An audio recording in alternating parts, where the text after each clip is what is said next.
First on the list is Quet. Good evening, County Council. Good evening, St. Helena family. Glad for day one more again. Thank God for this year evening.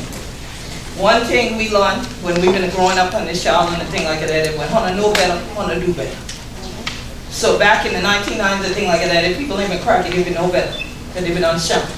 They've been on sea or gated area, golf course and thing like that, we do to be as sea islands.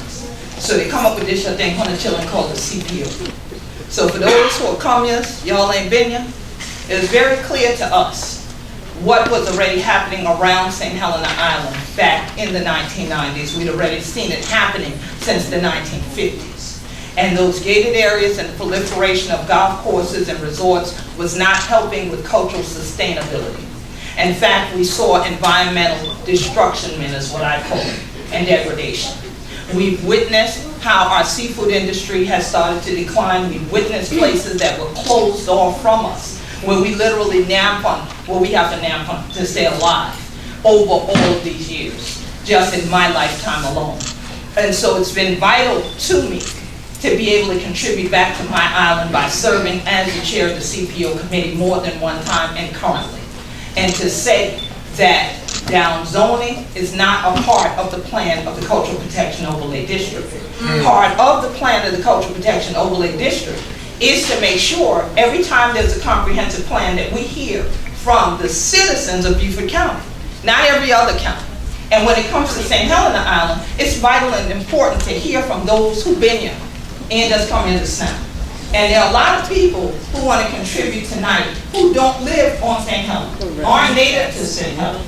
Those who are native to St. Helena and those who served on previous Cultural Protection Overlay District committees are here in this audience tonight. Amen. Several of them have spoken up before this meeting started to say that it is critical that you continue to do what you have done so successfully the last couple of years. We're calling on this county council to continue to uphold the CPO, keep its boundaries intact. I've read the information that said that, oh, golf courses weren't mentioned X number of times in this documentation about downzoning. Well, guess what? We also used to drive without seatbelts. We also used to have people smoke inside of airplanes and inside of buildings. That doesn't mean that you continue to do it, because when you know better, you do better, is what I said in Gullah. And so it's vitally important. And because we want to shorten your time here tonight, all right? Not shorten your life, because these people are disturbing our peace. They're disturbing both the dead and the living, because Gullah Geechee is buried along the water lines. And so the more that this is happening, it's a disruption and a disturbance. So shorten some time tonight. Give people some time back on their life. Anybody who wants the Cultural Protection Overlay District sustained, as this county has voted to strengthen it already, please either stand up or raise your hand. Yes. Thank you so much. So that I know I'm not speaking out of turn.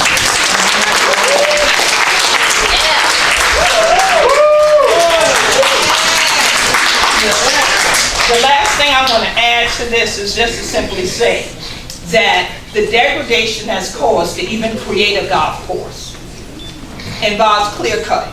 To sustain it, it involves chemicals. These things are all antithetical to biodiversity and cultural sustainability. So I just want to add that. And I just want to point out that even in a golf document online, it says, this isn't to say though that golf courses should continue to be developed, although existing golf courses should take every step they possibly can to lower their impact and get back to nature. We should work to preserve habitats as they were at first. So thank you for continuing to work to preserve the habitat of St. Helena and keep the CPO in place.